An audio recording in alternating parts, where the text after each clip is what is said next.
नमस्कार दर्शकों, मैं आप सबकी फ्रेंड नेहा तिवारी आप सभी का बहुत बहुत स्वागत करती हूं अपने चैनल नेहा तिवारी अवधी गीत पर। आज मैं आप सभी के लिए लेकर आई हूं एक प्यारा सा औशान माता का भजन गीत। आशा करती हूं आप सभी को यह भजन गीत अच्छा लगेगा। हमारे चैनल पर अगर आप नए हैं तो प्लीज़ चैनल को सब्सक्राइब कीजिएगा, वीडियो को लाइक कीजिएगा और ज़्यादा से ज़्यादा शेयर भी कीजिएगा। कमेंट करके हमें ज़रूर बताइएगा कि आप सभी को यह भजन गीत कैसा लगा माता जी का।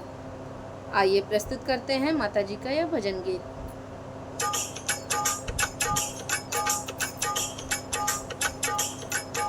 बिखिया मारी मोरी मैया रज करी, बिखिया मांगी मोरी मैया अरज करी, बिखिया मांगी मोरी मैया अरज करी, बिखिया मांगी मैया अरज करी, बिखिया मांगी मोरी मैया अरज करी, बिखिया मांगी मोरी मैया अरज करी।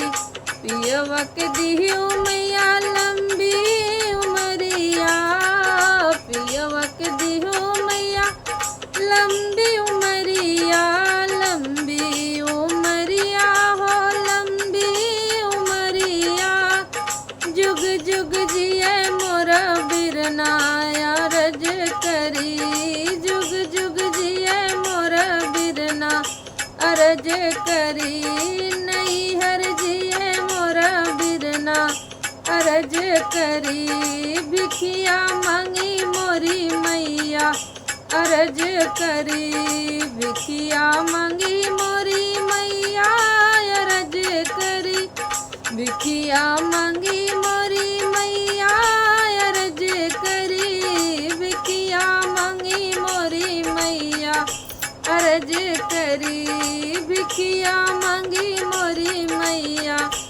अरज करी।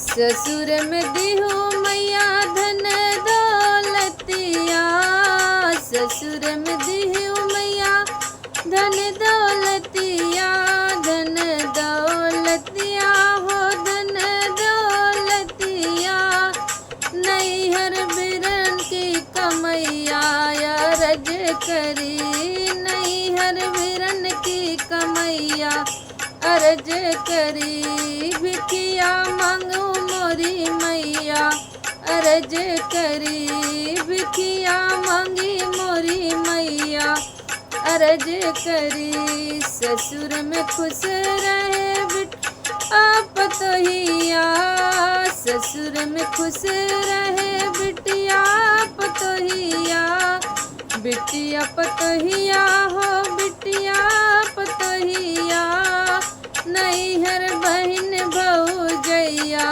अरज करी, नैहर माया भौजैया अरज करी, नैहर बहन भौजैया अरज करी, बिखिया मांगी मोरी मैया अरज करी, बिखिया मांगी मोरी मैया अरज करी, बिखिया मांग मोरी मैया अरज करी, बिखिया मांगी मोरी मैया अरज करी, बिखिया मांगी मोरी मैया अरज करी।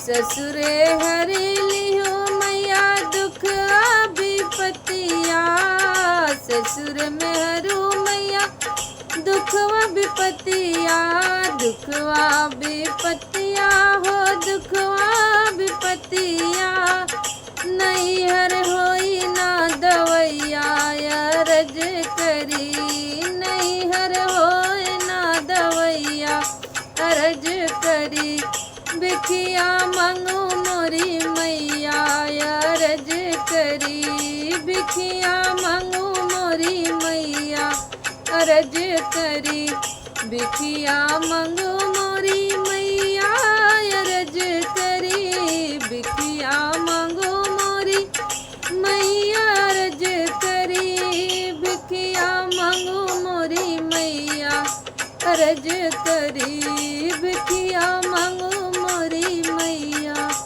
अर्ज करी। आप सभी को पूरा वीडियो सुनने के लिए बहुत बहुत धन्यवाद। माता रानी की कृपा आप सभी पर सदैव बनी रहे। अगले वीडियो में फिर मिलेंगे। सभी पर ईश्वर ऐसे ही आशीर्वाद बनाए रखें। नमस्कार।